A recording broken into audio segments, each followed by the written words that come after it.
The rain hammered against my windshield like 1,000 angry fists, each drop exploding into mist that my wipers could barely clear. The narrow country road stretched endlessly before me, winding through dense forest that seemed to swallow what little light remained of the October evening. I should have stayed home, should have ignored the call from the hospital about my forgotten prescription pad. But routine was all I had left these days, and breaking it felt dangerous in ways I couldn't articulate. My headlights caught something dark sprawled across the yellow line. At first, I thought it was a deer, another casualty of these treacherous mountain roads. But as I slowed, my heart climbing into my throat, I realized the shape was wrong, too angular, too human. I stopped the car 20 feet away, my hands trembling on the steering wheel. Every instinct screamed at me to drive past, to call 911 from a safe distance, to not get involved. I'd learned that lesson the hard way. Getting involved meant pain. It meant loss. It meant standing in a cemetery under gray skies, watching a tiny casket being lowered into the ground, while your ex-husband blamed you for everything with his silence. But I was still a nurse, even if I no longer worked at the hospital, even if I'd chosen isolation over healing, solitude over saving lives. Some things were coded too deeply into your DNA to ignore. I grabbed my emergency medical kit from the trunk, the one I kept stocked out of habit, and approached the figure with my phone's flashlight cutting through the darkness. The rain soaked through my jacket within seconds, plastering my blonde hair to my face, but I barely noticed. All my attention focused on the man lying motionless in the road. He was on his side, one arm trapped beneath him, the other flung out as though reaching for help that hadn't come. Blood pooled beneath his torso, mixing with rainwater to create pink rivulets that ran toward the drainage ditch. His suit was expensive. I could tell even in the dark and ruined by weather and violence. Charcoal gray, perfectly tailored before the bullet holes had torn through it. Bullet holes. My breath caught as I knelt beside him, professional instinct overriding the fear that screamed through my nervous system. His face was turned away from me, but I could see the strong line of his jaw, the dark hair plastered to his skull, the broad shoulders that suggested someone who took care of himself, someone important, someone dangerous. I pressed my fingers to his neck, searching for a pulse. For a long moment, nothing. Then, faint and thready beneath my fingertips, the flutter of life stubbornly refusing to surrender. "Can you hear me?" I asked, already assessing his injuries with hands that knew this dance too well. 2 gunshot wounds that I could see, one in his left shoulder, one in his side. The shoulder wound wasn't bleeding much anymore, but the side was serious, possibly a through and through, but I couldn't tell without moving him, and moving him might kill him. His eyelids flickered. Dark eyes, nearly black even in the flashlight's beam, focused on me with an intensity that made me draw back instinctively. There was something primal in that gaze, something that recognized I was prey even as he lay dying in the rain. "Hospital," he managed, his voice a rough whisper. "Can't. They'll find me." "You need a hospital," I insisted, already pulling out my phone. "You've been shot. I can't." His hand shot out with surprising speed, clamping around my wrist with enough force to make me gasp. "No hospital," he repeated, and this time there was steel beneath the pain in his voice. "Please, they'll kill me." I looked into those dark eyes and saw truth there, along with something else. Desperation. The kind of desperation I recognized from my own mirror, the kind that came from losing everything and clinging to life by your fingernails. "I can't treat gunshot wounds in the middle of the road," I said, my voice steadier than I felt. "Even if I wanted to help you, which I haven't decided yet, I'd need supplies, equipment, a sterile environment. Your place." It wasn't a question. Somehow he knew I lived nearby, or maybe he was just gambling on human decency. "Please, I won't hurt you. I just need to live through the night. Every rational thought told me to refuse, to call the police, to let someone else deal with this nightmare.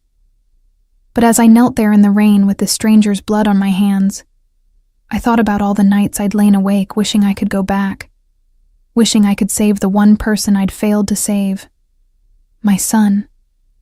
My beautiful boy who'd needed me and found me wanting. Maybe this was penance. Maybe this was a chance to prove I could still save someone, even if I hadn't been able to save the person who mattered most. My car's right there, I said, making a decision I knew I'd probably regret. Can you walk if I help you? I can try. Getting him to his feet was a nightmare of suppressed groans and dead weight that nearly dragged us both down. He was tall, at least 6'2", and solid with muscle despite the blood loss. I wedged myself under his uninjured shoulder and half-dragged, half-carried him to my Subaru. Every step felt like it took an hour. Every labored breath from him made me certain he'd collapse before we reached the car. But somehow, we made it. I maneuvered him into the back seat where he could lie down, then threw a blanket over him from my emergency kit. His eyes had closed again, and for a terrible moment, I thought I'd lost him, but his chest still rose and fell, shallow but steady. The drive to my house took 12 minutes that felt like 12 hours. I kept glancing in the rearview mirror, checking to make sure he was still breathing, watching for headlights that might belong to whoever had done this to him. The isolation I'd craved suddenly felt like a liability. My nearest neighbor was 3 miles away. No one would hear me scream. My house appeared like a beacon in the darkness, a small craftsman-style cottage I'd bought with the divorce settlement. It was supposed to be my fresh start, my sanctuary. Now I was bringing danger right through the front door. I pulled up as close to the entrance as possible and killed the engine. The rain had eased to a steady drizzle, but the wind had picked up, rattling the trees that surrounded my property. I had to work quickly. Getting him inside was even harder than getting him to the car. He was barely conscious now, his weight nearly impossible to support. I managed to drag him through the front door and into the guest bedroom I never used, the one that was supposed to have been a nursery before everything fell apart.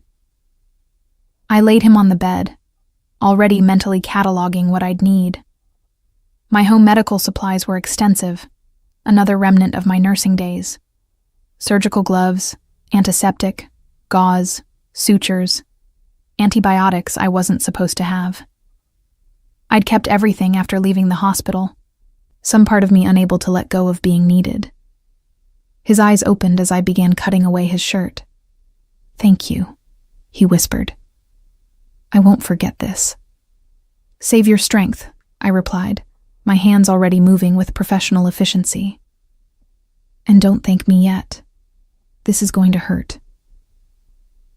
As I examined the wounds more closely under the bedroom's harsh light, I saw that the shoulder injury was relatively clean, the bullet having passed through muscle without hitting bone. But the side wound was worse. The bullet had entered below his ribs on the left, and I couldn't see an exit wound, which meant it was still inside him, possibly lodged near his kidney or intestines. This was beyond my capabilities. This needed a surgeon, an operating room, equipment I didn't have. But looking at his face, at the determination in those dark eyes even as pain racked his body, I knew he'd refuse. Whatever he was running from was worse than death. So I would do what I could and pray it was enough. I cleaned and dressed the shoulder wound first, my hands moving with muscle memory while my mind raced. Who was this man? What had he done to deserve being shot and left for dead on a mountain road? And more importantly, who was looking for him? "I'm going to have to probe for the bullet in your side," I said, preparing the local anesthetic I'd managed to save from my hospital days. "I can numb the area, but it's going to be agonizing.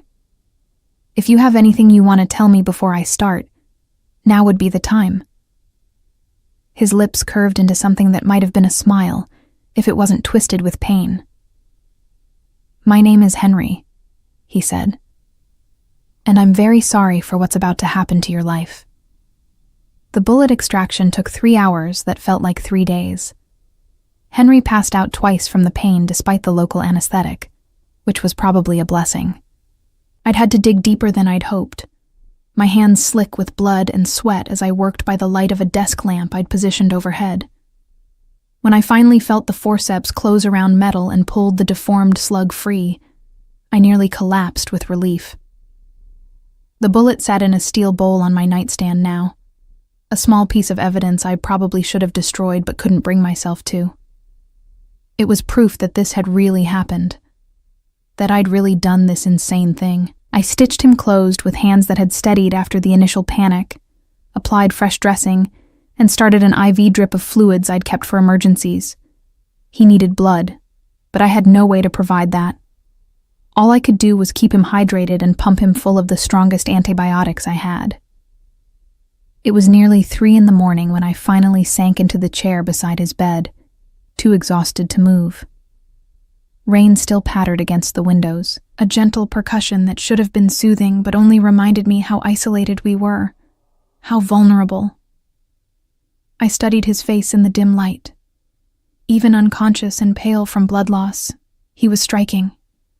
Strong features that suggested Mediterranean heritage, a straight nose that looked like it had been broken at least once, full lips that were surprisingly soft-looking in a face otherwise carved from granite. There was a scar along his jawline, old and faded, and another near his hairline. This wasn't his first brush with violence. My phone buzzed in my pocket, making me jump. A text from my ex-husband, Marcus. "Just checking in. Hope you're doing okay with the anniversary coming up. The anniversary of Tyler's death. Our 3-year-old son who drowned in our pool while I was inside, just for a moment, just to answer a work call that couldn't wait. The call that had cost me everything." I deleted the message without responding, as I always did. Marcus's guilt-wrapped concern was something I couldn't handle on top of everything else. He'd blamed me, quietly but completely, until the weight of his unspoken accusations had crushed our marriage into dust. Harper. The name was barely a whisper, but it jerked my attention back to the bed. Henry's eyes were open, focused on me with an intensity that made my breath catch. "How do you know my name?" I asked, suddenly aware of how isolated we were, how little I actually knew about this man. "You're male," he said, his voice rough with pain. On the table by the door. "Harper Chen. Divorced, I'm guessing from the solo address. Living alone by choice in the middle of nowhere." His dark eyes held mine. "Running from something. You're very observant for someone who was half dead an hour ago. Observation keeps you alive in my line of work." "And what line of work is that?"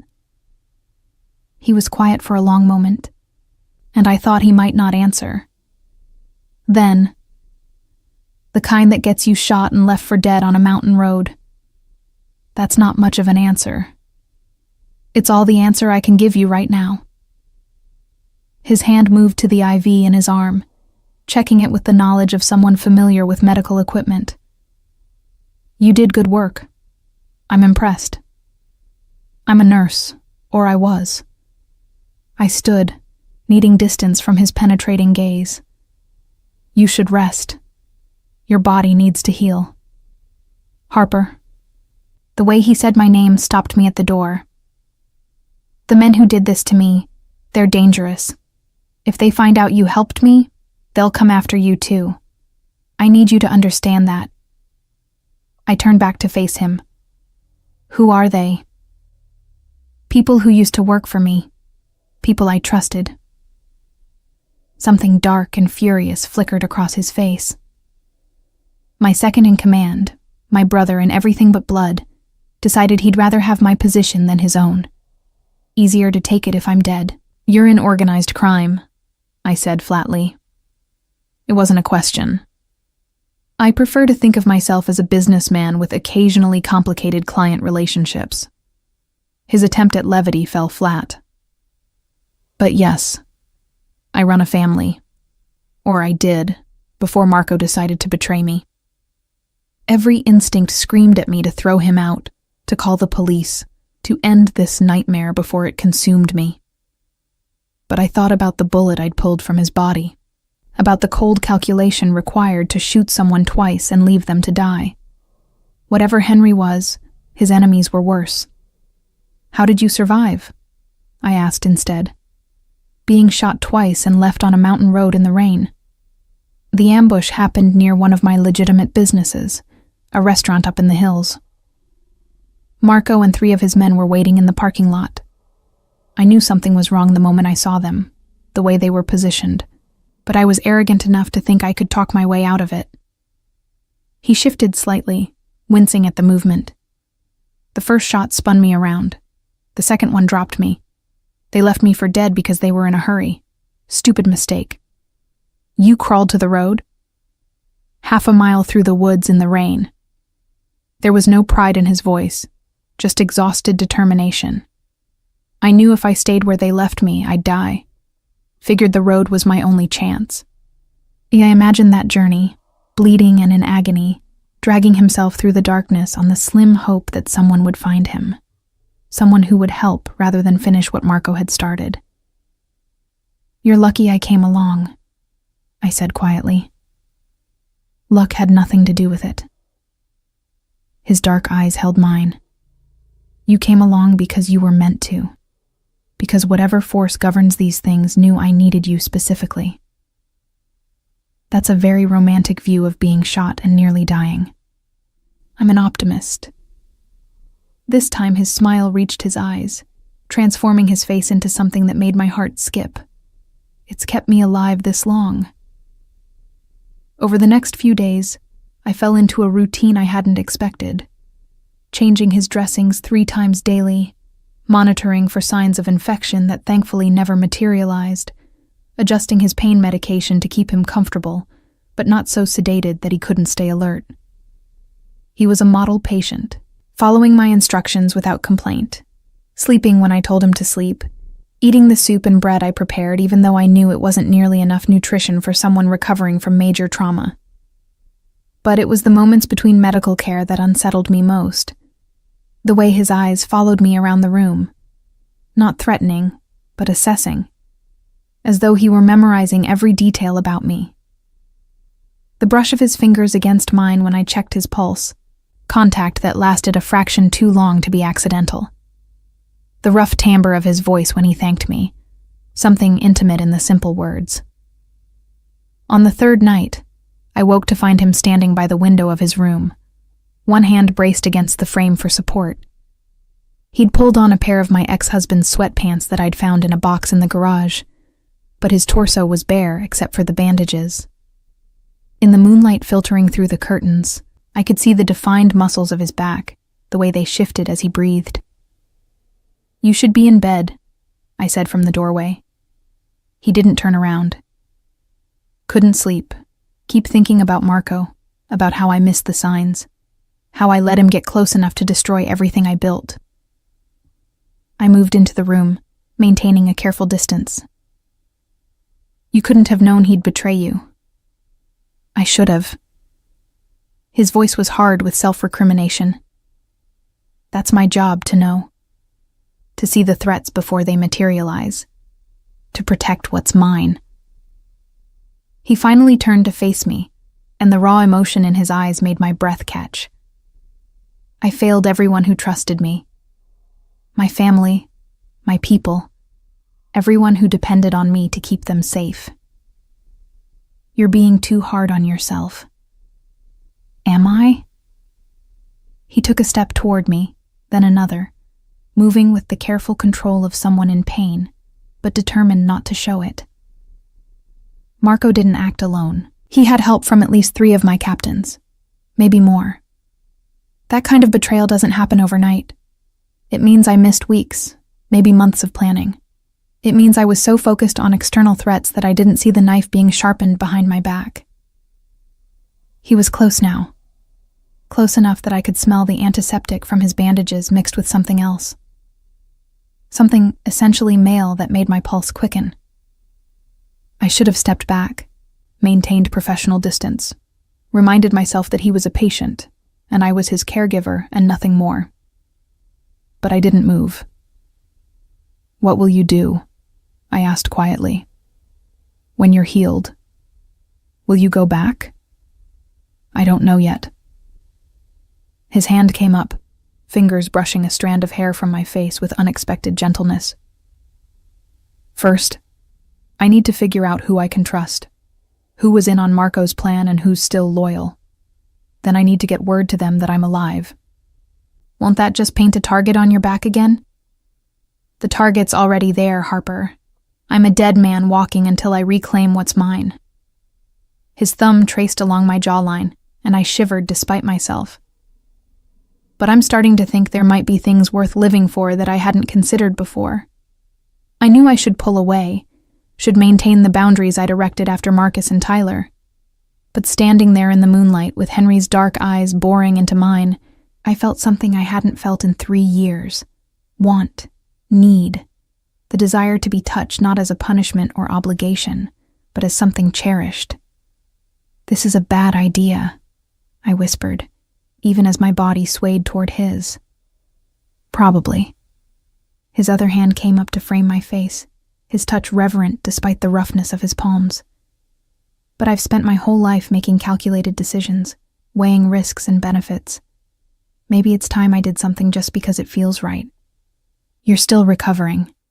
You're vulnerable. I've never felt less vulnerable in my life." His forehead rested against mine, his breath warm against my lips. "Tell me to stop, Harper.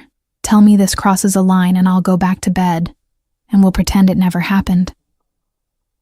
I should have said the words, should have stepped back and re-established the professional distance that kept me safe.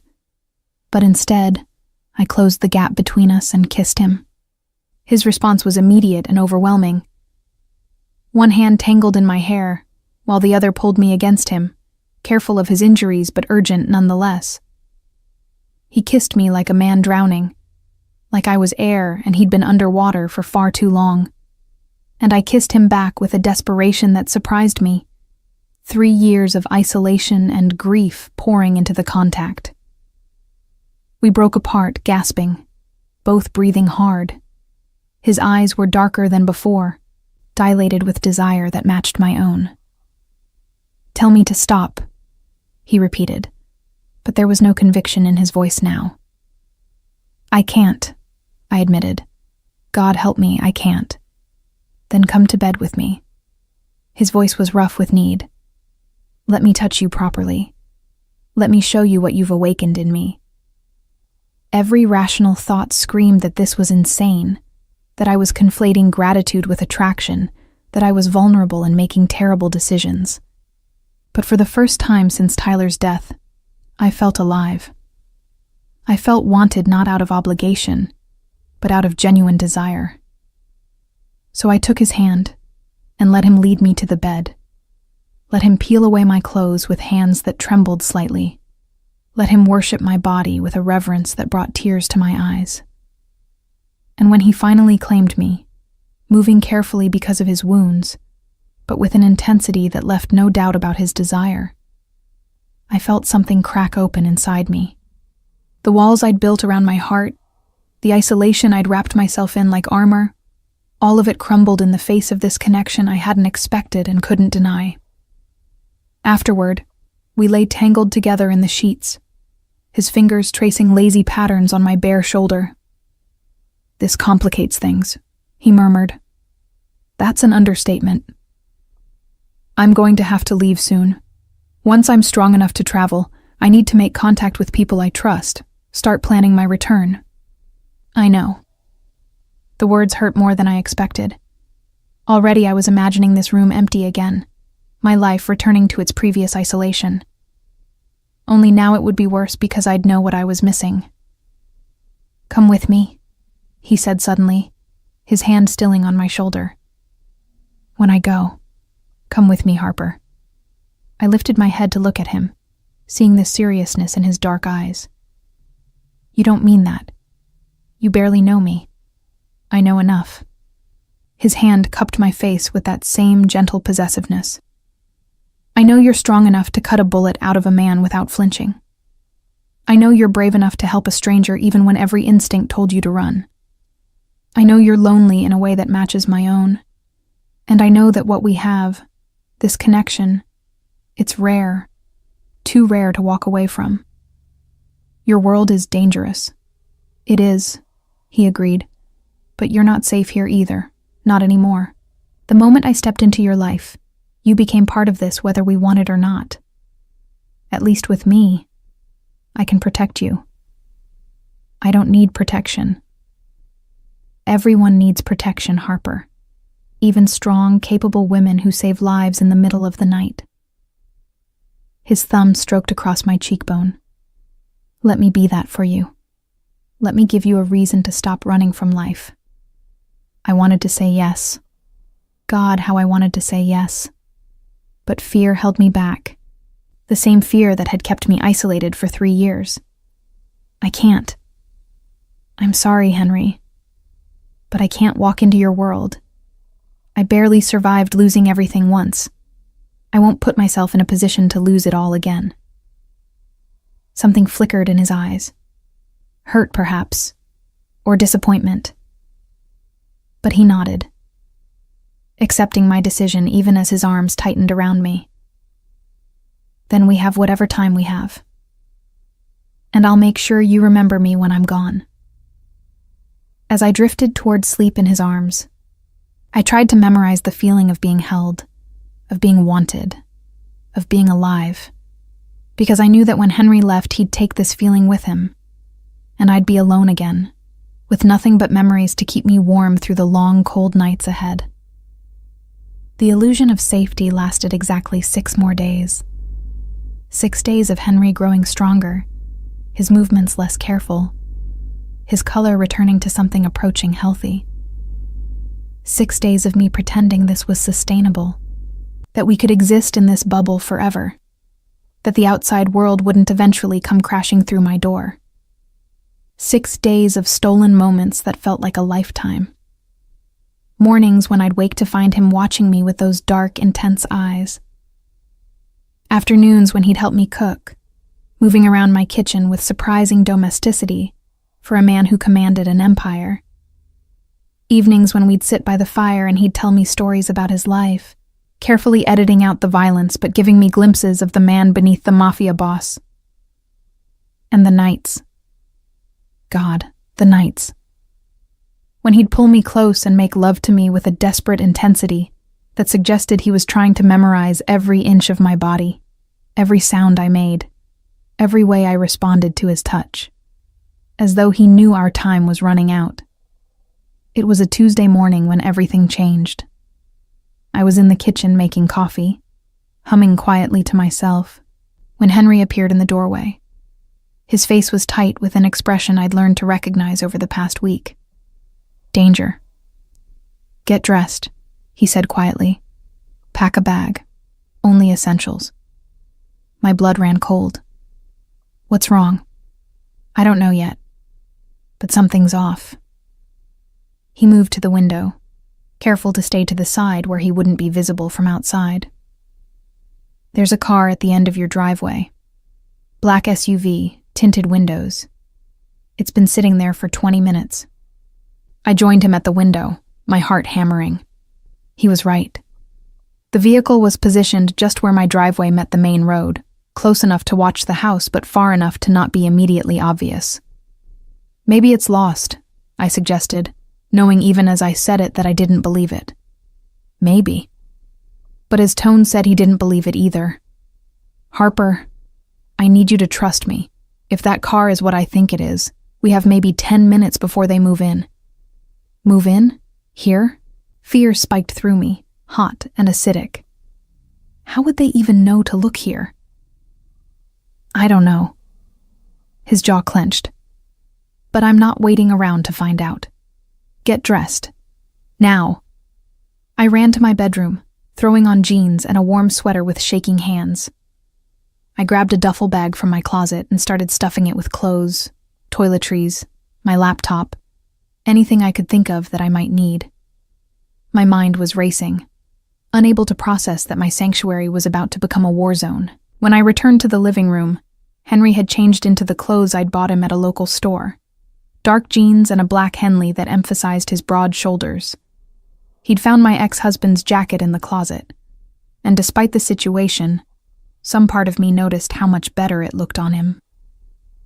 He was on his phone, speaking in rapid Italian to someone on the other end. His voice was hard, commanding, the voice of a man used to giving orders and having them obeyed instantly. This was the Henry his world knew, not the tender lover who'd held me through the night.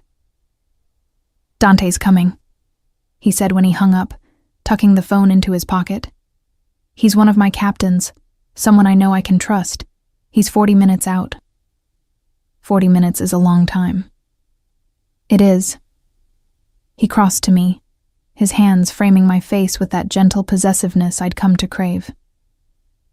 "Listen to me carefully. If things go bad, if they get in here before Dante arrives, I need you to run. There's a trail behind your house that leads to the fire road. Take it and don't look back. Dante knows where to find you. I'm not leaving you."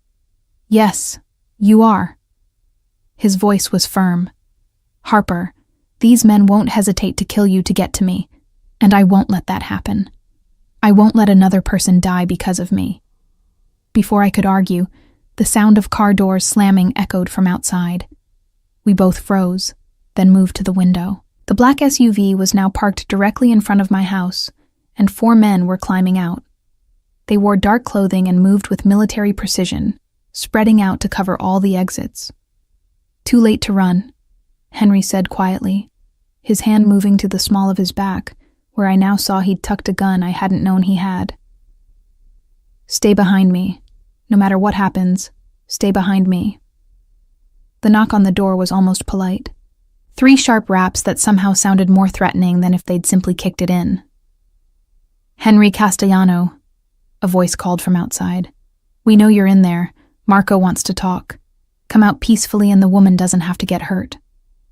Henry's jaw clenched. "Marco's not here himself. Interesting. He's still not sure if I'm really alive or if this is a trap." "What do we do?" I whispered. He was quiet for a moment, his mind clearly racing through options. Then he did something I didn't expect. He smiled, cold and dangerous. "We give them what they want, but not the way they're expecting." He raised his voice, calling toward the door. "I need medical attention. The woman's a nurse. She was treating me when you showed up. Let me stabilize and I'll come out." There was a pause, then muffled discussion from outside. Finally, "You have 5 minutes. Then we're coming in anyway." Henry turned to me, his hands on my shoulders. "Here's what's going to happen. You're going to walk out first, hands up, scared. Play up the innocent bystander who got caught in the middle. They'll separate us, probably put me in their car. When that happens, you run. Dante will be here soon, and he'll find you." "That's a terrible plan. It's the only plan that keeps you alive." His dark eyes bored into mine. "Harper, please. I can't protect you if I'm worried about you getting caught in the crossfire. I need to know you're safe." Every instinct screamed at me to refuse, to stay with him no matter what, but I also knew he was right. In whatever was about to happen, I'd be a liability, not an asset. "Promise me you'll survive this," I said, my hands fisting in his shirt. "Promise me I'm not about to watch another person I care about die." His expression softened, some of the hardness leaving his eyes. "I promise. I've survived worse than this, Harper, and now I have something to survive for." He kissed me then, hard and desperate, pouring everything unsaid into the contact. When we broke apart, both breathing hard, he turned me toward the door. "Time to perform," he murmured. "Make it convincing." I took a shaking breath and opened the door, my hands raised. The 4 men immediately tensed, weapons rising to point at me. "Please," I said, letting my voice shake with genuine fear. "Please don't hurt me. I'm just a nurse." He was injured on the road and I helped him. I didn't know who he was. I swear I didn't know. The man who seemed to be in charge, a thick-necked brute with cold eyes, gestured with his gun.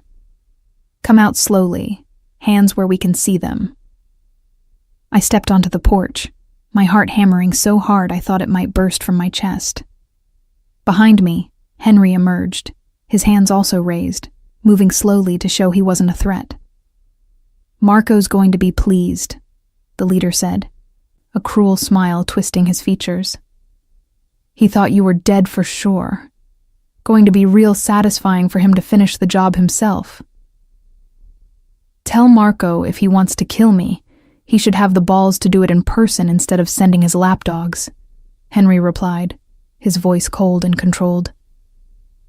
The punch came fast, a vicious backhand that split Henry's lip and sent blood spattering. I gasped, taking an involuntary step toward him before catching myself. His eyes met mine, and I saw the warning there. "Don't react. Don't give them leverage." "Put him in the car," the leader ordered. "Zip-tie the woman and leave her. She's nobody." Two of the men grabbed Henry, forcing him toward the SUV with more violence than necessary. He didn't resist, just kept his eyes on me until they shoved him into the back seat.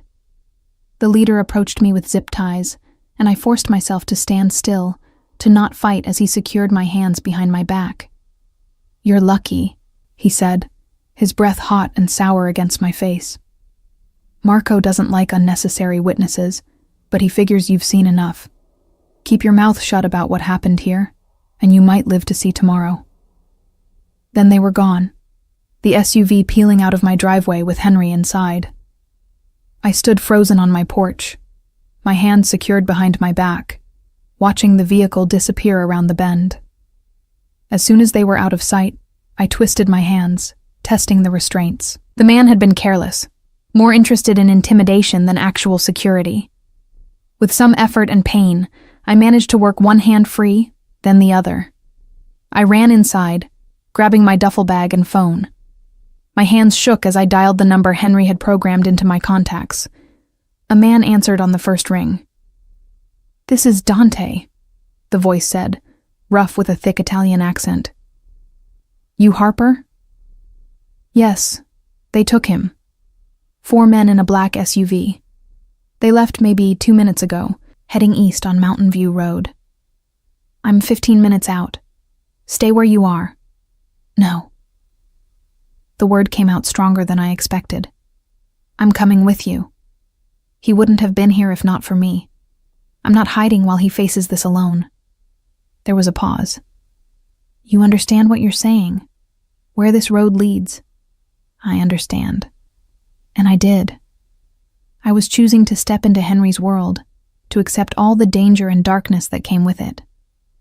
"I'm done running. Tell me where to meet you." When Dante's truck pulled up 12 minutes later, I was waiting at the end of my driveway with my bag.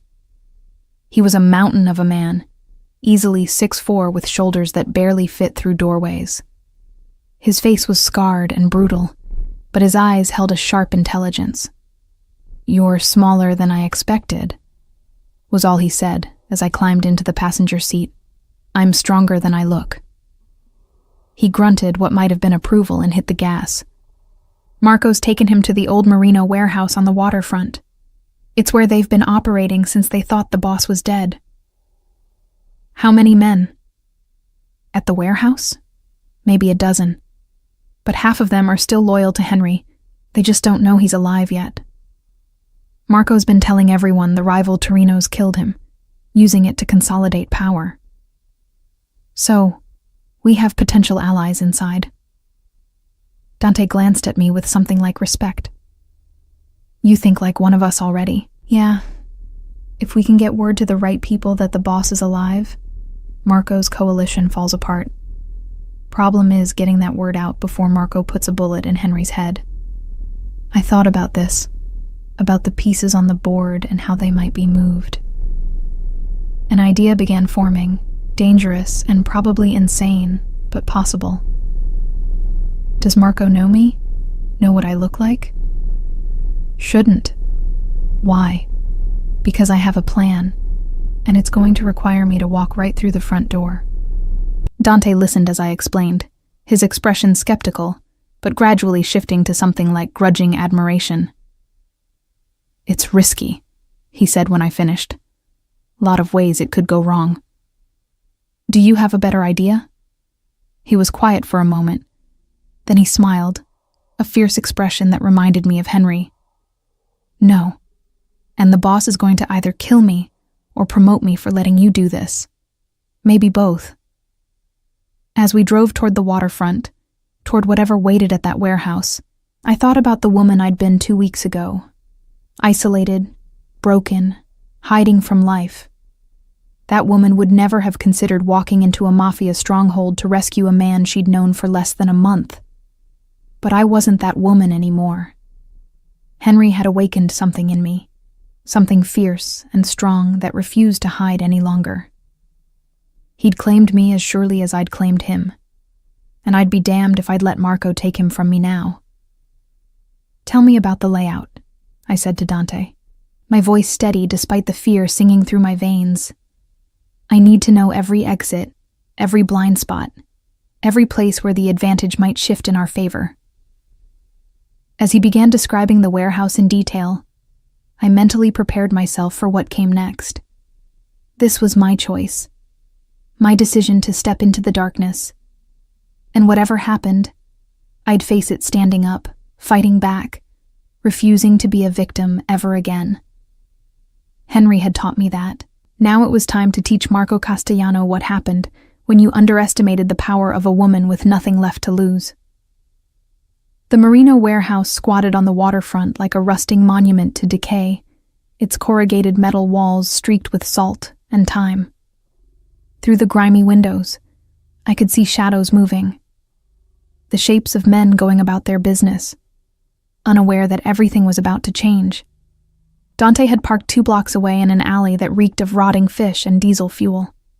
He was on his phone, speaking rapid Italian to contacts inside the warehouse, people Henry trusted who'd been operating under Marco's control while thinking their boss was dead. "Okay," he said, ending the call and turning to me. "Roberto's in there. He was Henry's right hand before Marco, one of the old guard. He's got 5 men with him who were loyal to Henry's father before they were loyal to Henry. They'll move when we give the signal. And the signal is me walking through the front door claiming to be Marco's girlfriend." I heard the absurdity in my own voice, but pushed forward anyway. "Tell me again why this will work." "Because Marco's paranoid, especially now. He thinks Henry might have told people what happened before he died. He's been careful about his movements, keeping his girlfriend Sophia away from the warehouse for her safety." Dante pulled out his phone, showing me a photo. "This is her. You're similar enough, blonde, about the same height. With the right attitude and the dim lighting in there, you might be able to bluff your way to wherever they're holding Henry." I studied the photo. Sophia was beautiful in that polished way that spoke of money and maintenance. I looked nothing like her, really, but I understood Dante's point. In the chaos of men who weren't expecting an intrusion, similarity could become identity. What happens when they realize I'm not her? That's when Roberto and his men make their move. We've got surprise and numbers, barely. Marco brought 12 men. 6 are loyal to him. 6 were loyal to Henry but think he's dead.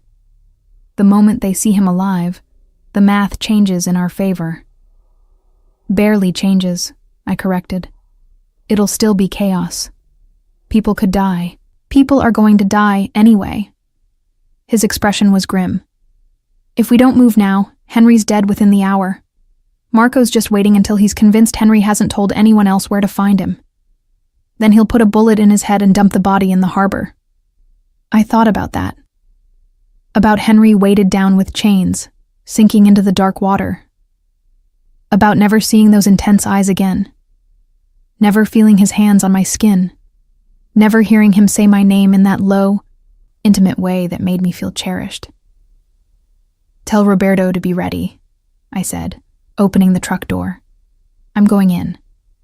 Dante grabbed my arm, his grip firm but not painful. "You're brave," Henry chose well. He didn't choose me. I chose him. Sometimes it's the same thing. The walk to the warehouse felt like walking to my own execution. Every step echoed in my ears, amplified by adrenaline and fear. I'd changed into clothing Dante had brought from one of Henry's safe houses, expensive designer pieces that transformed me from rural nurse to urban sophisticate. My hair was pulled back severely, makeup applied with a heavy hand. I didn't look like Harper Chen anymore. I looked like someone who belonged in this world. The two guards at the entrance straightened as I approached, hands moving toward weapons. I channeled every ounce of entitled irritation I could muster. About time someone opened this door. I snapped in my best impression of a woman used to getting her way. Marco's expecting me. Tell him Sophia's here and she's not happy about having to come to this disgusting place. The guards exchanged glances. Boss didn't say nothing about you coming. Boss doesn't tell you everything. I let my voice drip with condescension. Now are you going to let me in, or do I call Marco and tell him his girlfriend is standing outside being harassed by his men? Because I promise you don't want that conversation. Another exchange of glances. Then the shorter guard shrugged. Your funeral. He's in the back office with the prisoner. Prisoner. The word sent ice through my veins, but I kept my expression bored and irritated as they opened the door. The warehouse interior was dimly lit and cavernous, filled with stacked crates and shadows. Men lounged against walls or sat at makeshift tables playing cards. I counted 8 visible, which meant 4 more were somewhere I couldn't see. I walked with confidence I didn't feel, my heels clicking on concrete, heading toward the back where I could see a light spilling from an office door. The men watched me pass with varying degrees of interest, but none moved to stop me. To them, I was just the boss's girlfriend, nothing worth paying attention to. The office door was slightly ajar. Through the gap, I could hear voices. One I recognized as Henry's, rough with pain, but still defiant. The other must be Marco. You should have stayed dead, Marco was saying. Would have been cleaner for everyone. Now I have to explain to the families why you're dying again. The families are going to ask why you betrayed me in the first place. Henry's voice was steady, despite whatever they'd done to him. You think they'll accept your leadership after you murdered their rightful boss? They'll accept it because they'll have no choice. With you gone and your loyalists eliminated, I'll be the only one left who knows how to run things. They'll fall in line or fall apart. I took a breath and pushed the door open, channeling Sophia's entitlement. Marco, I've been waiting in the car for 20 minutes.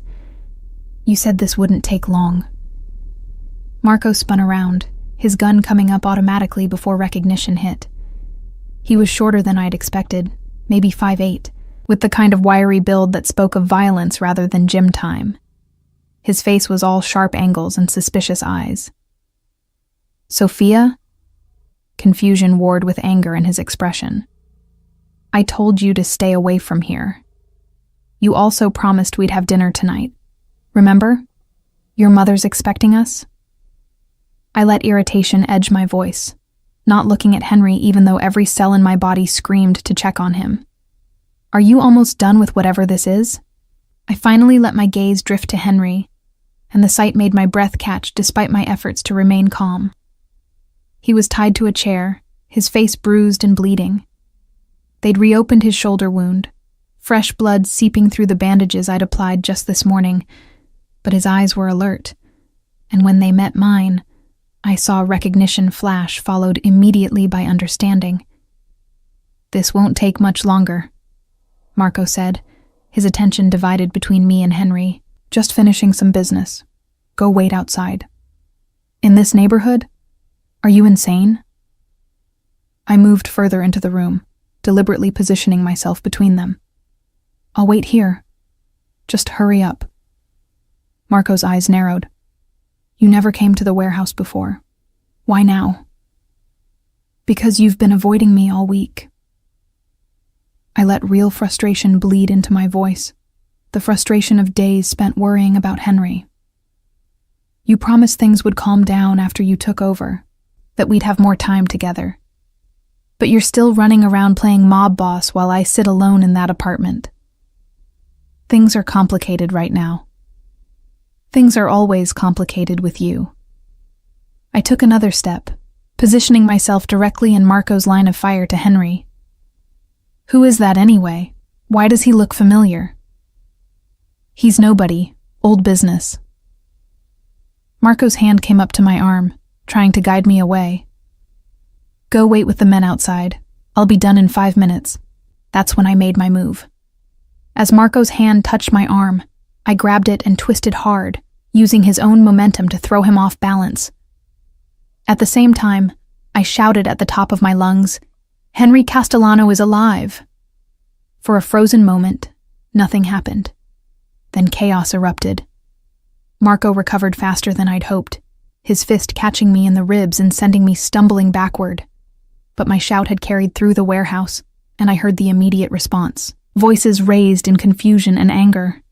Furniture scraping as men jumped to their feet. Henry was moving despite his restraints, using his weight to tip the chair backward, away from Marco's immediate reach. Marco's gun came up, tracking toward him, and I didn't think. I just launched myself at Marco, hitting him low and hard. The gun went off, deafeningly loud in the enclosed space. The bullet went wild, punching through the wall. Marco and I hit the ground hard, and his elbow caught me in the face, stars exploding across my vision. Then Dante was there, having crashed through the back entrance. His massive fist connected with Marco's jaw, and the smaller man went flying. Through the office door, I could see the warehouse had erupted into a full brawl. Men were fighting each other. Loyalties suddenly divided now that Henry was revealed to be alive. Dante hauled me to my feet with one hand, while covering Marco with his gun with the other. "You okay?" "Fine." I rushed to Henry, my hands fumbling with the ropes binding him. "Are you hurt? Did the bullet—" "I'm fine." His voice was rough with emotion. "Harper, you insane, beautiful woman. You walked right into a warehouse full of killers. You would have done the same for me." The ropes finally gave way, and Henry surged to his feet despite his injuries. His hands framed my face, and he kissed me hard and desperate, tasting like blood and relief. "Remind me to either kill you or marry you when this is over." "Why not both?" A gunshot from the warehouse made us break apart. The fighting was intensifying, men choosing sides in real time. Through the office window, I saw Roberto, recognizable from Dante's description, rallying men to Henry's side. But Marco's loyalists were fighting back hard. Marco himself was stirring on the floor, shaking off the effects of Dante's punch. His hand was moving toward his gun, and I saw the moment he found it, saw him starting to bring it up toward Henry. I didn't think. I grabbed the metal desk lamp and brought it down hard on Marco's wrist. The gun clattered away, and Marco howled with pain and rage. Dante stepped forward and pressed his gun to Marco's temple. "Give me a reason," Dante growled. "Please, stand down." Henry's voice, commanding and powerful despite his injuries, carried through the warehouse. "Everyone, stand down now." The fighting gradually ceased as men realized their boss was not only alive but present. The warehouse fell into an eerie silence, broken only by heavy breathing and the occasional groan of someone injured. Henry walked to the office door, and I followed, staying close. His presence commanded the space in a way I'd never seen before. This was Henry Castellano as his world knew him. Powerful, dangerous, absolutely in control. "Marco thought he could take what wasn't his," Henry said, his voice carrying to every corner of the warehouse. "He thought you'd all fall in line after I was dead. But I'm not dead, and I want to know right now who stands with me and who stands with the traitor." Men began moving, slowly at first, then with more certainty. Those loyal to Henry stepped forward. Those who'd sided with Marco stayed back, their faces showing varying degrees of regret and calculation. It was over in minutes. Marco's coalition crumbled without their leader, men surrendering or fleeing out the back exits.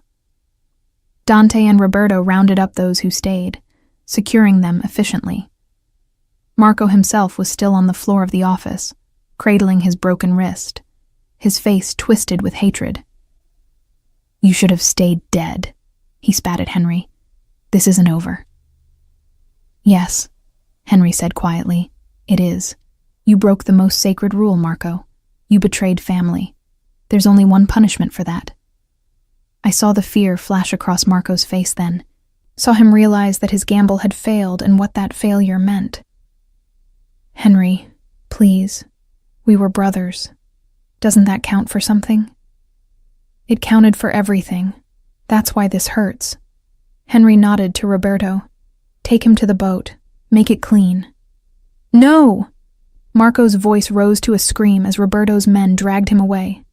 "Henry, you can't. We were family." "Were," Henry agreed. Past tense. As Marco's screams faded into the distance, I felt Henry sag slightly beside me. The adrenaline was wearing off, and his injuries were catching up with him. I slipped under his arm, supporting his weight. "You need a doctor," I said quietly. "I have one. Best nurse I've ever met." His hand tightened on my shoulder. "Harper, what you did today was necessary and crazy, and I'd do it again." I looked up at him, seeing past the blood and bruises to the man beneath. "You said I had to choose whether to walk into your world. I'm choosing, if you'll have me. If I'll—" He laughed, the sound rough but genuine. "Harper, after what you just did, you're not walking into my world. You're ruling it beside me." Dante approached, his expression carefully neutral. "Boss, we need to move. Police will have heard about this by now, and we need to be gone before they arrive." Henry nodded, then addressed the men gathered in the warehouse. "Spread the word. The Castellano family is under my control again. Anyone who supported Marco's betrayal has 24 hours to leave the city. Anyone who stays accepts my rule and my judgment. Is that understood?" A chorus of affirmations echoed through the space. These men, I realized, were relieved. They'd been operating in chaos under Marco's paranoid leadership. Henry represented stability, tradition, the order they understood. As we left the warehouse, Dante supporting Henry on one side and me on the other, I felt the weight of what had just happened settling onto my shoulders. I'd walked into a Mafia stronghold, impersonated a mob boss's girlfriend, and helped orchestrate a coup that had restored Henry to power. My old life was gone. The isolated nurse hiding from the world had died in that warehouse. In her place was someone new, someone stronger. Someone who'd chosen to stand beside a dangerous man and help him reclaim his throne. As we climbed into Dante's truck, Henry pulled me close despite his pain. "Are you sure about this?" he asked quietly. "Once we leave here, there's no going back to normal. You'll be mine, publicly and completely. Every enemy I have will see you as a target. Every ally will judge whether you're worthy to stand beside me. It's a hard life, Harper." I thought about my empty cottage, the 3 years of isolation, the safe life I'd built that had felt more like a tomb than a sanctuary. Then I looked at Henry, at the blood and bruises, and the fierce intelligence in his dark eyes. "I'm sure," I said. "Take me home." "Home," he repeated, and something in his voice made it sound like a promise. "Yes, let's go home." Home turned out to be a penthouse in the city's most exclusive building, the kind of place I'd only seen in magazines. Floor-to-ceiling windows overlooked the glittering skyline. Modern furniture and shades of charcoal and cream created spaces both elegant and comfortable, and artwork that probably cost more than my cottage hung on the walls. But it was the security that truly announced whose home this was. Cameras monitored every entrance. Armed guards stood at subtle posts throughout the building, and the elevator required both a key card and fingerprint scan to reach the top floor. This was the fortress of a man who'd learned that betrayal could come from anywhere. "It's temporary," Henry said, as Dante helped him into the penthouse, "until I'm sure all of Marco's people are gone and the situation is stable. Then we'll go wherever you want." "A secret cabin in the mountains?" I suggested, helping him to the leather sofa. "Somewhere with no cell service and no Mafia wars?" "If that's what you want." His hand caught mine, thumb stroking across my knuckles. "Harper, I meant what I said. You rule beside me now. That means your voice carries weight. Your decisions matter. If you want out of the city, out of this life, I'll find a way to make that happen." Liar. But I smiled to take the sting from the word. You can't just walk away from who you are, and I wouldn't ask you to. Besides, after today, I'm in this whether I want to be or not. Marco's allies won't forget that I helped take him down. "No," Henry agreed grimly. "They won't. Which is why you're going to need protection, training, people you can trust. Starting with actual medical attention for you." I was already moving toward the bathroom where Dante had said there were first aid supplies. "Those wounds need to be cleaned and redressed, and I want to make sure they didn't do any internal damage when they beat you." "Yes, Dr. Chen.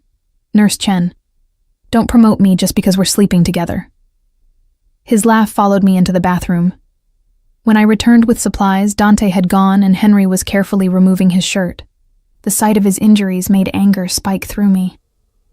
The bullet wounds I'd so carefully treated were inflamed and seeping. Fresh bruises mottled his ribs in shades of purple and yellow. There were burns on his arms that looked like cigarettes. "What did they do to you?"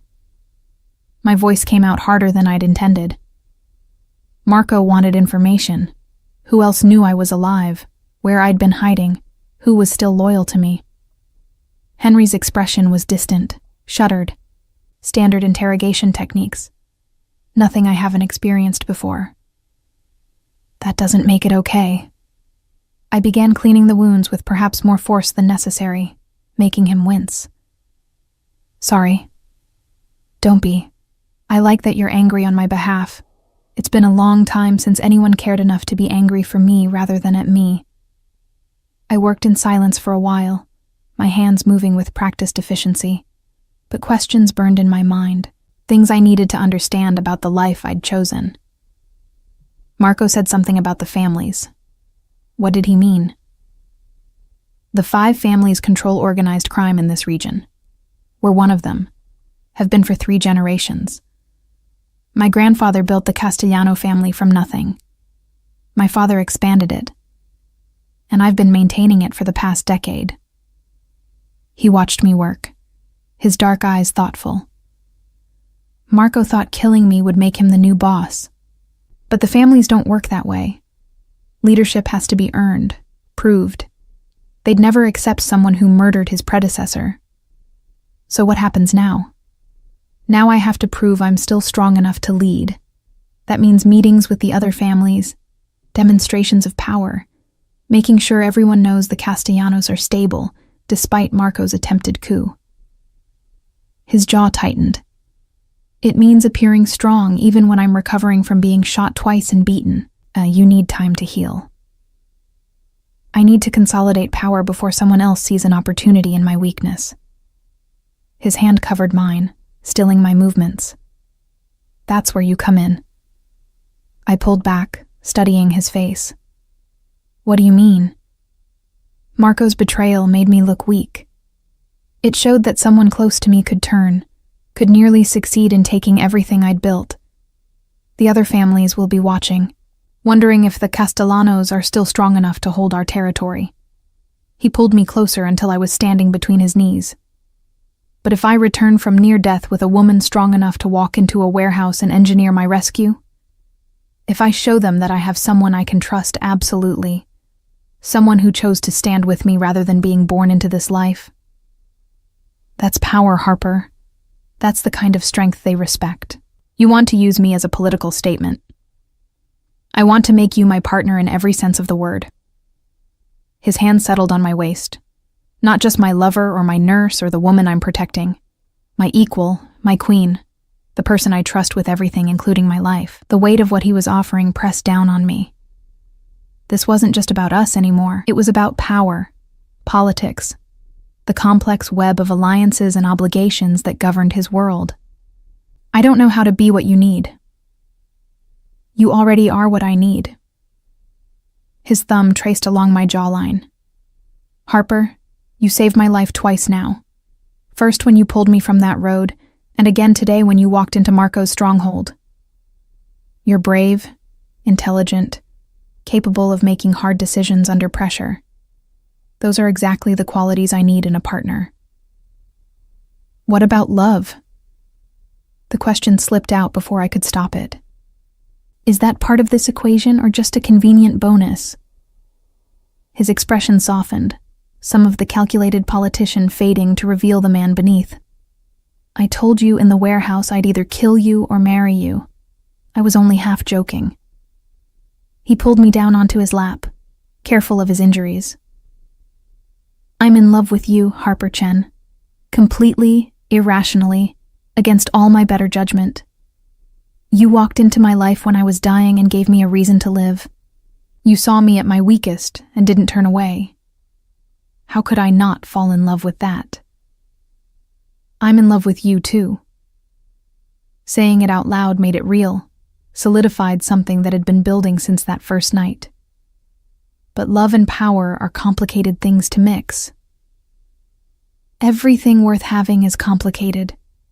His lips found mine, the kiss gentle despite the intensity behind it. Say you'll stay. Say you'll stand beside me while I rebuild what Marco tried to destroy. Say you'll be mine, publicly and completely. I already said yes to all of that. In the truck, remember? Say it again. I need to hear it. Yes. I kissed him between words. Yes to staying. Yes to standing beside you. Yes to being yours. I pulled back, my hands framing his face. But you need to be mine too, Henry. This doesn't work if it's one-sided. I need to know you're as committed to me as I am to you. I'm committed to you with everything I have. His voice was rough with emotion. Harper, you're the first real thing in my life. Everyone else wants something from me, power or protection or permission. But you just want me. The man, not the boss. How could I not commit to that completely? We stayed like that for a long moment, wrapped around each other, the city lights glittering beyond the windows. Then exhaustion caught up with both of us. I finished treating his wounds, gave him pain medication, and helped him to the bedroom. The bed was enormous, covered in black silk sheets that probably cost more than my car. But when Henry pulled me down beside him and wrapped his arms around me, it felt like the safest place in the world. Tomorrow, he murmured against my hair, already drifting toward sleep. Tomorrow we start planning. But tonight, just stay with me. Always, I promised. The next few weeks were a whirlwind of activity that would have been overwhelming if I hadn't had Henry beside me every step. His injuries healed slowly, but his mind was sharp and his determination absolute. We moved through his world together, me learning the complex rules and relationships while he slowly consolidated power. There were meetings with the other families, tense affairs where I was scrutinized and judged by men in expensive suits who dealt in violence and fear. Henry introduced me not as his girlfriend or companion, but as his partner, making it clear that disrespecting me meant disrespecting him. Some accepted this more gracefully than others. Don Salvatore, the elderly head of the Marino family, actually smiled when we were introduced. Smart move, Castellano. A strong woman beside you shows strength, not weakness. My Rosa was the same way. But others were less welcoming. Vincent Torres, young and aggressive as the new head of his family, barely acknowledged me. Bringing outsiders into family business, he muttered to his lieutenant, loud enough for everyone to hear. Gets people killed. Henry's response was ice cold. Careful, Torres. That sounds like a threat against my partner. And threats against what's mine have a way of becoming very expensive for the people making them. The tension in the room ratcheted up several notches. Vincent's hand twitched toward his jacket, and I saw several other men shift their positions. This was how wars started, I realized. One careless word, one perceived slight. I stepped forward, my voice calm. Don Torres, I understand your concern. Change is always difficult, especially when it comes unexpectedly. But I'm not asking to be involved in family business. I'm simply standing beside the man I love while he does what needs to be done. Surely that's something we can all understand. The room went quiet. Then Vincent's expression shifted, some of the hostility draining away. My apologies, Miss Chen. You're right, of course. I meant no disrespect. After the meeting, in the car heading back to the penthouse, Henry pulled me close. That was brilliantly done. You diffused a situation that could have become very ugly. I just told the truth. No, you read the room and knew exactly what to say to calm everyone down without making me look weak. That's a gift, Harper. Not everyone has it. But not all the challenges were external. There were also Marco's remaining loyalists to deal with. Most had left the city as instructed, but a few had tried to stay, to continue undermining Henry's control from within. Dante handled most of them quietly, making problems disappear before they could become serious threats. But there was one, Marco's cousin Paolo, who refused to back down. He's been spreading rumors, Dante reported during one of our regular security briefings. Telling people the boss is weak, that you're controlling him, making him soft. Let him talk, Henry replied. Words can't hurt me. Words can become actions, I said, thinking of how Marco's betrayal had started with whispers and ended with bullets. Paolo needs to understand that challenging you isn't acceptable.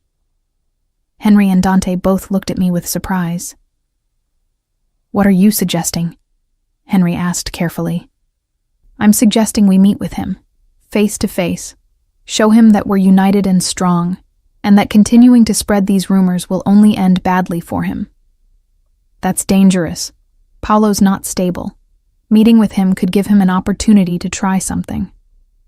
Then we control the environment, your territory, your terms, your security. I met Henry's gaze steadily. But we show him that threats against you are taken seriously, by both of us.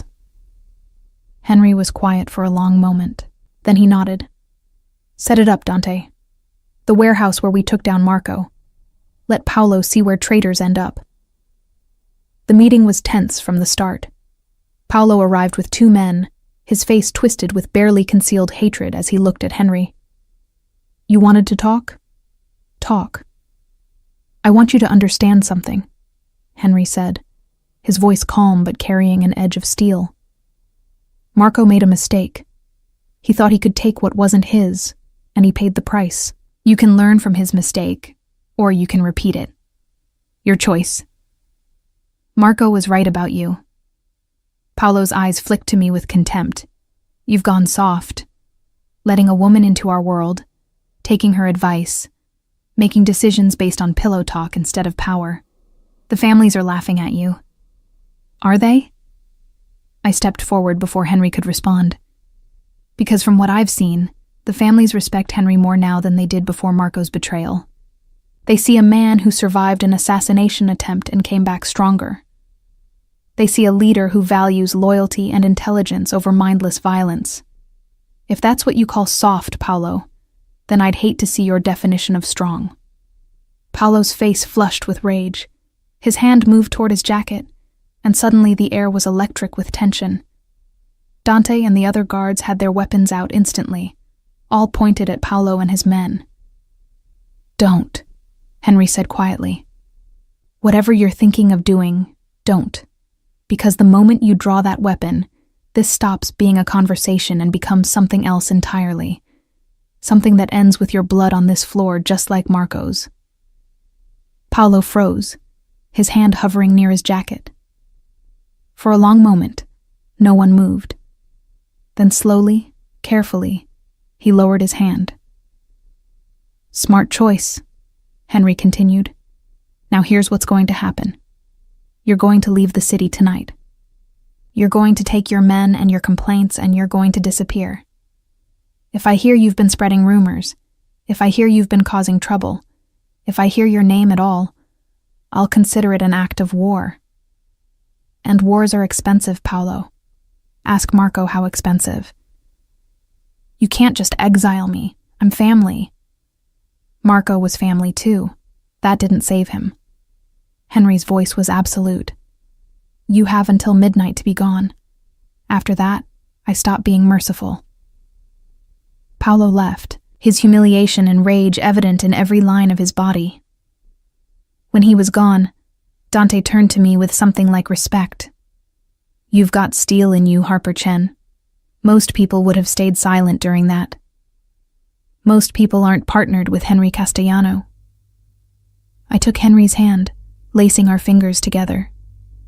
"We stand together or not at all." That night, as we lay in bed with the city lights casting shadows across the ceiling, Henry was quieter than usual. I could feel tension in his body that hadn't been there before. "Talk to me," I said, my hand tracing patterns on his chest. "What's bothering you?" Paolo called me soft, said the families were laughing at me. His voice was carefully controlled, but I heard the uncertainty beneath. "What if he's right? What if bringing you into this world, showing that I care about someone, makes me look weak?"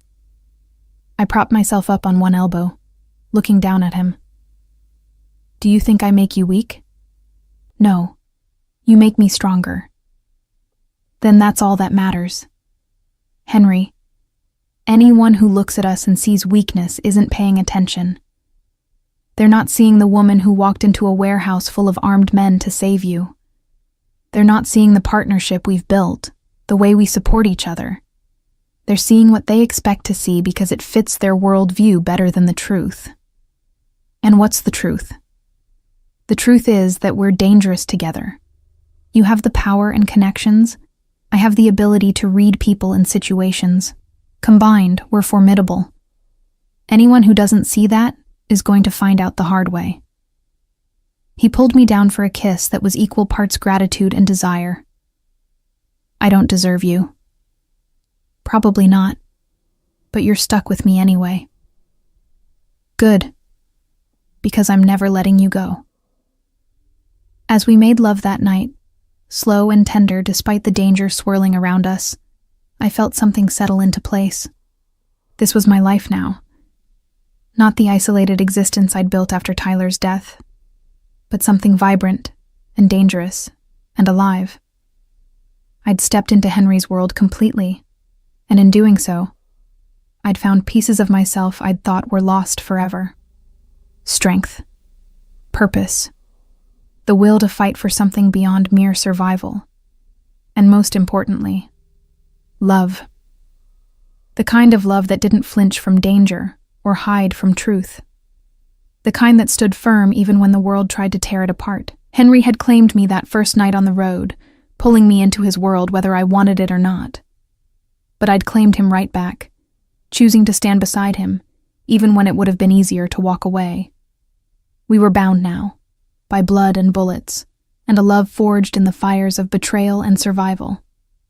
And I wouldn't have it any other way. 3 months after the warehouse confrontation, Henry and I stood on the balcony of our penthouse, watching the sun set over the city that we'd fought so hard to claim. His arm was around my waist, his touch possessive but tender, and I leaned into the solid warmth of his body. "Dante called," he said, his voice carrying that note of satisfaction I'd learned to recognize. "Paolo was spotted in Miami trying to set up his own operation. He won't be a problem anymore." I didn't ask what that meant. I'd learned that some details were better left vague. Instead, I focused on the larger picture. "Are things stable now? With the families?" "As stable as they ever are in this world." His hand tightened on my waist. Don Salvatore has formally recognized you as my equal partner. The others are following his lead. Even Vincent Torres has come around, though I think that has more to do with you helping his sister when she was in trouble than any real change of heart. That had been an unexpected development. Vincent's younger sister, Maria, had gotten involved with a man who turned out to be using her to get information on her family. When she'd come to me in tears, desperate for help, but afraid to tell her brother, I'd helped her extract herself from the situation quietly. Vincent had been grateful enough to shift from hostile to neutral, which in this world was practically an alliance. "What about your family?" I asked. "Your real family, not the business one. You've been avoiding talking about them." Henry was quiet for a long moment. Then, "My parents died when I was 20. Car accident. Though there were always rumors, it was something else. I have a younger sister, Gabriella. She's been living in Italy for the past 5 years, studying art history and pretending she's not a Castellano. Why haven't I met her? Because I've been protecting her from this life. She got out, Harper. She's normal, happy, far away from all of this. I didn't want to drag her back just because I found someone I wanted her to meet." I turned in his arms, reading the conflict in his dark eyes. "You think I'll corrupt her? Or that she'll judge you for being with me?" "I think she'll love you immediately, which will make it harder for her to maintain the distance she's worked so hard to create." His thumb traced along my jawline. "But you're right. It's time. She deserves to know about you, about us. And what exactly are we going to tell her about us?" I'd been avoiding this question, afraid of the answer. "I'm your partner in the business, your lover in private. But what are we, Henry? Long-term?" His expression shifted, something fierce and possessive replacing the uncertainty. "You're mine, Harper. Completely and absolutely. I thought that was clear." "It's clear that you want me. But want isn't the same as commitment." "Then let me be clear about commitment." He pulled a small velvet box from his pocket, and my breath caught. "Harper Chen, I'm asking you to marry me. Not because it's politically convenient or strategically smart, though it's both of those things, but because I love you. Because I can't imagine my life without you. Because you walked into my world and made it better simply by being in it." He opened the box to reveal a ring that made my vision blur with tears. It was an emerald, deep green, and flawless, surrounded by diamonds. "My grandmother's ring," he explained. "The only piece of jewelry my mother kept when she married my father. It's been waiting for the right woman for 2 generations. I think it's been waiting for you. Henry." My voice broke on his name. "Say yes. Say you'll stand beside me not just as my partner but as my wife. Say you'll build a life with me, dangerous and complicated as it might be. Say you're mine forever, not just for now." Every rational thought told me this was too fast, too intense, too complicated. We'd known each other for less than 4 months. We'd been forged in crisis and blood, not the normal progression of dating and courtship. There were 1,000 reasons to say no, to slow down, to think more carefully. But looking into Henry's dark eyes, feeling the weight of the ring he offered, remembering everything we'd survived together, I knew there was only one answer. Yes, the word came out stronger than I expected. Yes, I'll marry you. Yes, I'm yours forever. Yes to all of it. He slid the ring onto my finger with hands that trembled slightly, the only sign of how much this moment meant to him. Then he was kissing me, deep and claiming, sealing the promise we'd just made. When we finally broke apart, both breathing hard, he pressed his forehead to mine. "I promise you won't regret this. I'll spend the rest of my life making sure you never regret choosing me." "I don't regret it already." I touched his face, feeling the rough stubble beneath my palm. "Henry, You gave me a reason to live again. After Tyler died, I was just existing, hiding from the world. But you dragged me back into life, showed me I could be strong again. How could I regret that? Tell me about him, Henry said suddenly. Your son. You've mentioned him, but you've never really told me what happened. The question should have hurt, should have reopened wounds I'd worked so hard to seal. But instead, I felt a strange sense of relief. Someone was finally asking, finally wanting to know about the most important person I'd ever lost. His name was Tyler. He was 3 years old, brilliant and funny, and so full of life it hurt sometimes to watch him. I leaned back against the balcony railing, Henry's arms still around me. I was a trauma nurse at the hospital, always working, always stressed. My ex-husband Marcus blamed me for not being home enough. We fought about it constantly. What happened? I was home for once, supposed to be watching Tyler while he played in the backyard, but the hospital called with an emergency about a patient who was crashing. I took the call, just for a few minutes, keeping one eye on Tyler through the window. My voice cracked, but I forced myself to continue. Except those few minutes turned into 10, then 15. And in that time, Tyler somehow got through the fence and into the neighbor's pool. Henry's arms tightened around me, offering silent support. By the time I found him, it was too late. The paramedics tried, I tried, everyone tried. But he was gone, and it was my fault for being distracted, for prioritizing work over watching my son. The tears I'd been holding back finally spilled over. Marcus never forgave me. He never said the words, but I saw it in his eyes every day. Eventually, I couldn't take the guilt and the blame anymore, so I left. Bought that cottage in the middle of nowhere and spent 3 years punishing myself with isolation. It wasn't your fault, Henry said firmly. Accidents happen, Harper. Terrible, heartbreaking accidents that nobody could have prevented. I should have been watching him closer. You were a mother doing her job while trying to take care of her child. That's not negligence. That's life. He turned me to face him, his hands framing my face. Harper, listen to me. What happened to Tyler was a tragedy, but it wasn't your fault. You can't spend the rest of your life punishing yourself for being human. Marcus was wrong, and I suspect he was projecting his own guilt onto you, because it was easier than accepting that sometimes terrible things happen to good people for no reason at all. His thumb wiped away my tears. Tyler would want you to live, Harper. He'd want his mother to be happy, to find love again, to build a new life. Wouldn't he? I thought about Tyler's infectious laugh, his constant curiosity, the way he'd hug me so tight I could barely breathe. He'd been such a loving child. Yes, he would. Then honor his memory by living, by loving, by being the strong, capable woman you are instead of the ghost you've been pretending to be. His words broke something loose inside me, 3 years of grief and guilt that I'd been carrying alone.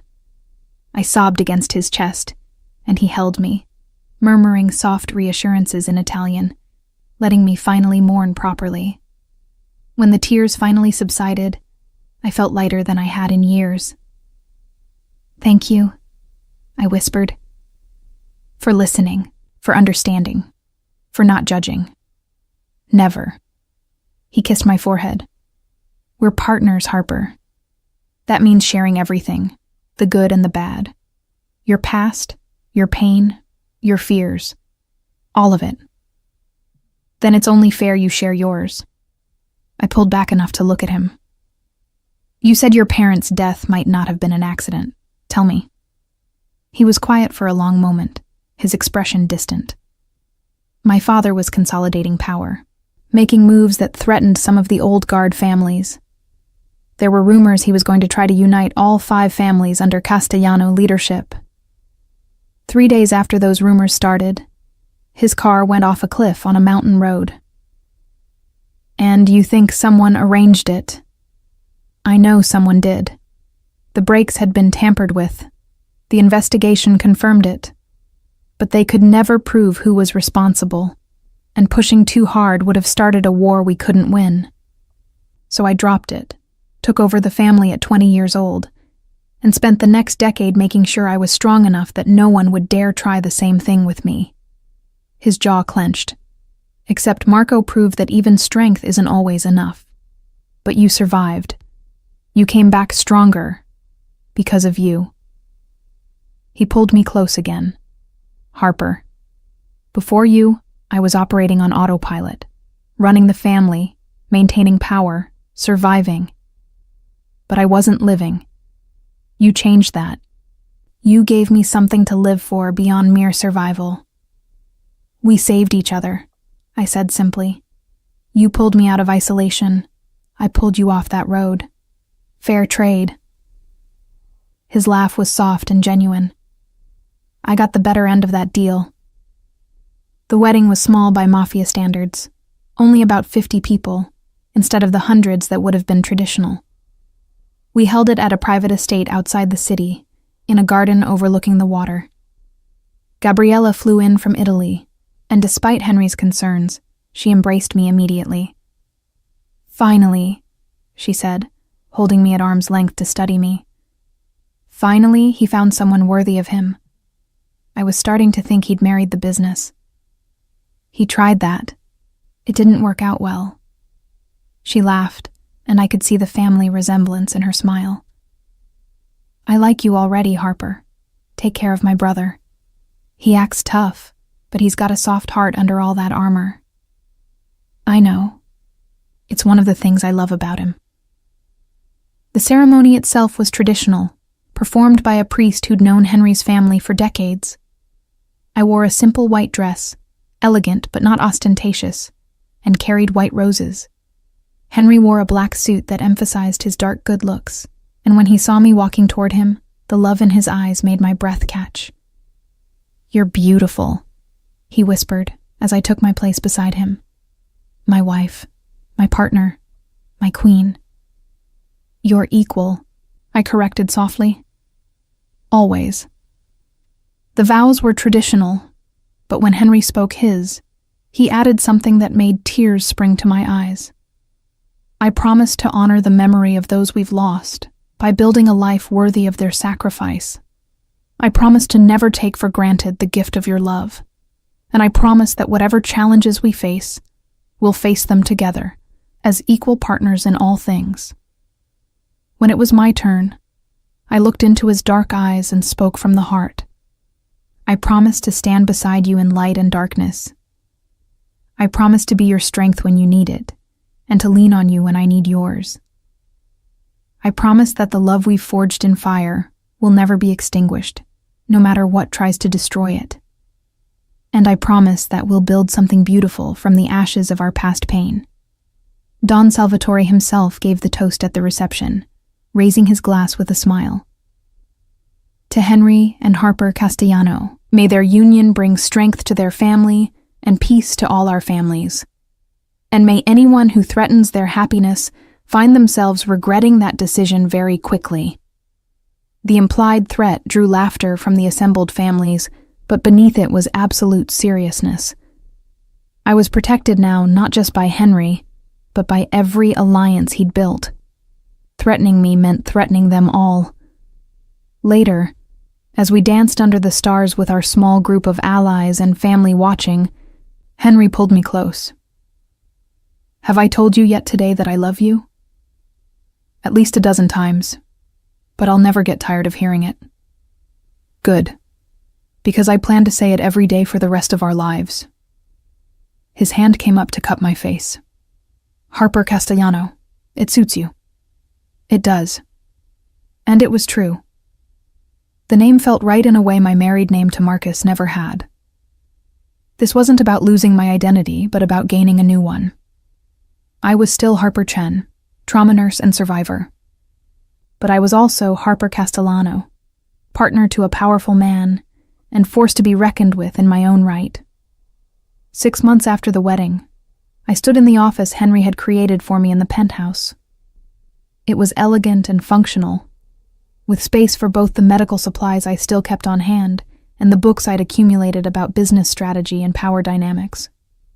I'd discovered I had a talent for reading situations and people, for seeing connections others missed. Henry called it my gift. I called it survival instinct honed by years in emergency medicine. Currently, I was reviewing reports about a potential new alliance with a family from Boston. The terms seemed fair, but something was bothering me about the timing. "You're frowning," Henry said from the doorway. "That's never good. These reports from Boston, something's off about them." He crossed to my desk, reading over my shoulder. "What are you seeing?" "The Moretti family wants to ally with us. Combine our territories for stronger control of the Northeast. But they're offering too much too fast. No negotiation, no posturing. Just here's everything we have. Let's be friends." I tapped the papers. "That's not how this works. There's always negotiation." Henry was quiet, studying the reports with new eyes. "You think it's a trap?" "I think it's worth being very careful about. Maybe send Dante to Boston to do some quiet investigation before we commit to anything." "Smart."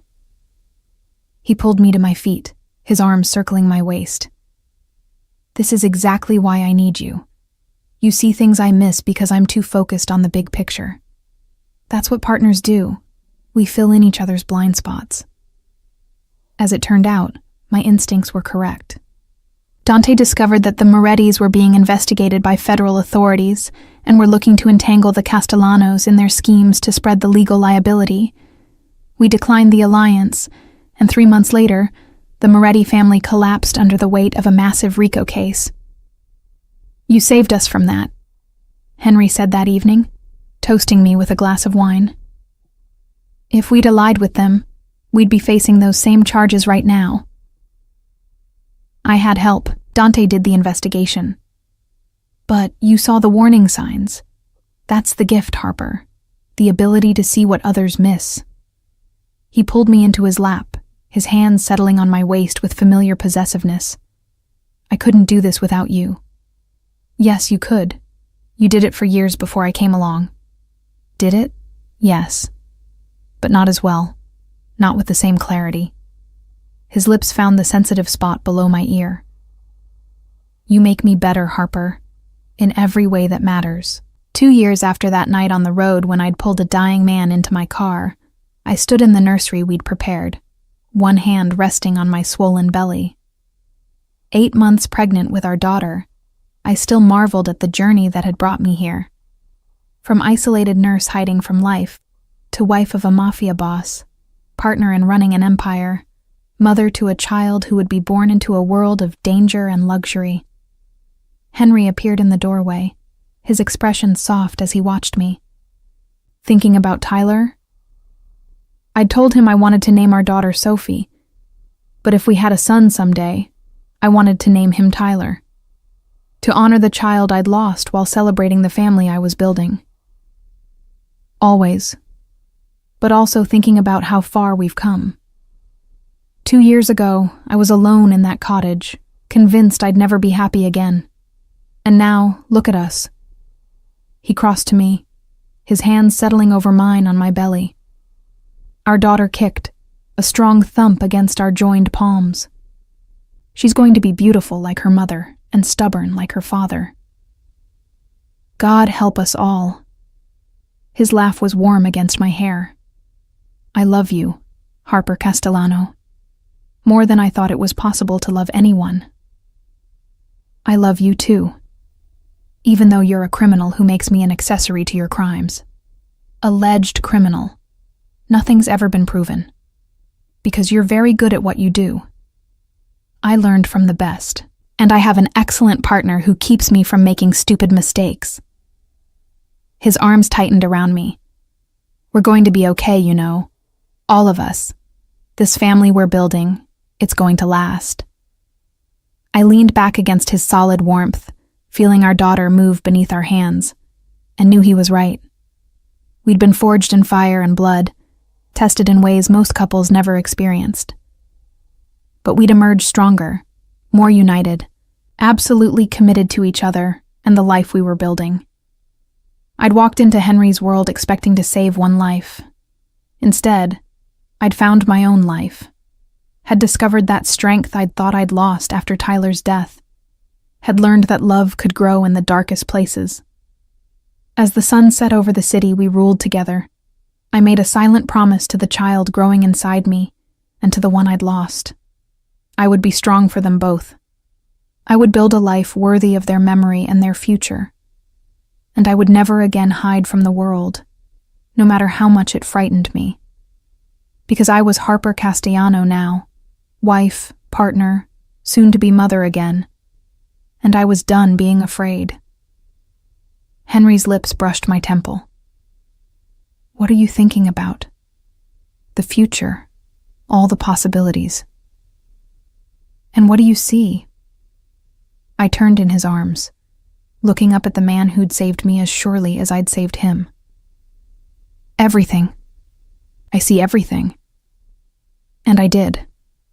A future filled with challenges and dangers, but also with love and family and the unshakable bond we'd forged. A future where we stood together against whatever tried to tear us apart. A future worth fighting for. Then let's go claim it, Henry said, his hand finding mine. Together. Together, I agreed. And we did.